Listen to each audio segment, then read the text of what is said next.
America.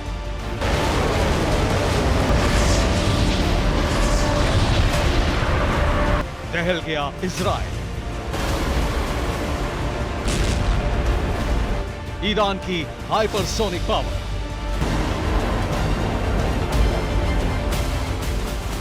Iran के इस ऐलान से पूरी दुनिया में खलबली मची।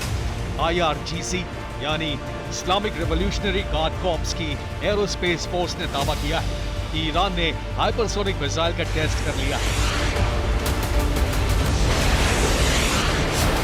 और जल्द ही इसकी ताकत की झलक दुनिया को भी दिखाई जाएगी। इसका मतलब तो यह हुआ कि रूस और चीन के बाद ईरान दुनिया का तीसरा देश होगा जिसने इतना खतरनाक हथियार बना लिया। इससे सबसे ज्यादा मुसीबत अमेरिका और उसके सहयोगी इजराइल के लिए खड़ी होने वाली है।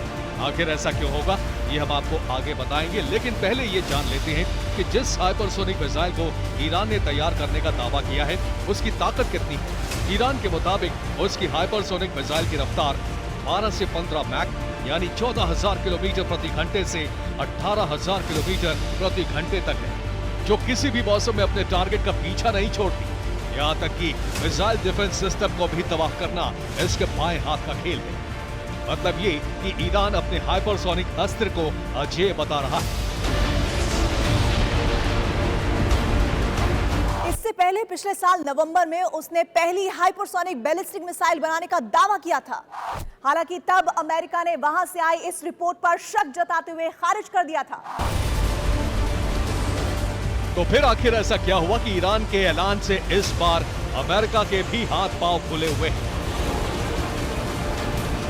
डर की वजह नंबर 1, अमेरिका के खुद का हाइपरसोनिक प्लान अब तक अंजाम तक नहीं पहुंच पाया, जबकि उसके मुकाबले ईरान जैसा छोटा और कमजोर मुल्क इतने विध्वंसक हथियार के साथ आकर उसे ही इस रेस में पछाड़ गया। डर की वजह नंबर 2, ईरान के इस हाइपरसोनिक मिसाइल की जद में इजराइल के साथ अमेरिका भी आ सकता है। मतलब एक साथ दोनों देशों में वो कहर बरपा सकता है। उसकी सीमा से इजराइल महज 2300 किलोमीटर दूर है, जबकि अमेरिका से ईरान की दूरी लगभग 12,000 किलोमीटर है। लेकिन टेंशन की बड़ी वजह है फारस की खाड़ी में अमेरिकी सैन्य अड्डा, जो ईरान के बेहद करीब और वो उसे कभी भी निशाना बना सकता है। ईरान की हाइपरसोनिक मिसाइल की रफ्तार करीब 18,000 किलोमीटर प्रति घंटे तक है, जिसे पकड़ पाना किसी रेडार या मिसाइल डिफेंस सिस्टम के लिए मुश्किल ही नहीं, नामुमकिन भी होगा।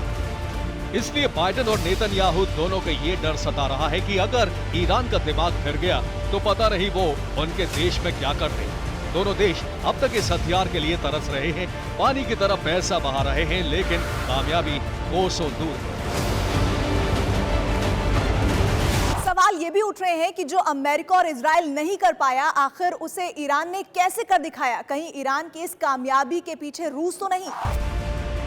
यूक्रेन जंग में जिस तरह ईरान ने खुलकर रूस की मदद की, खासकर उसके शाही ड्रोन के जरिए पुतिन ने जिस तरह ज़ेलेंस्की के घर में घुसकर तबाही मचाई, तब से ही ये कहा जा रहा था कि ईरान को इसका इनाम जरूर मिलेगा।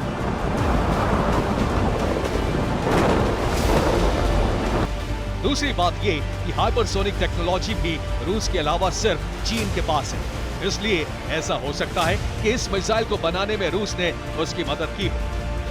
इस खतरे का अंदाजा शायद इजराइल को पहले से था, इसलिए उसने खास तौर से अपनी नौसेना के लिए आयरन डोम एयर डिफेंस सिस्टम, जिसे सी डोम नाम दिया गया, उसका परीक्षण कर सबको चौंका दिया। इजराइल के मुताबिक उसका ये अस्त्र युद्धपोत पर तैनात करने के लिए तैयार है। इजराइल के रक्षा मंत्रालय ने जो वीडियो जारी किया उसमें सी डोम को जंगी जहाज के जरिए ही दुश्मन को टारगेट करते हुए दिखाया गया। वीडियो में दिखा कि जैसे ही समंदर में सी डोम को दुश्मन के अपनी ओर आने का पता चला, वो उतनी ही तेजी से उसकी ओर उड़ा और फिर आसमान में सटीक वार करते हुए उसका काम तमाम कर दिया। Bureau report, TV9 Bharat.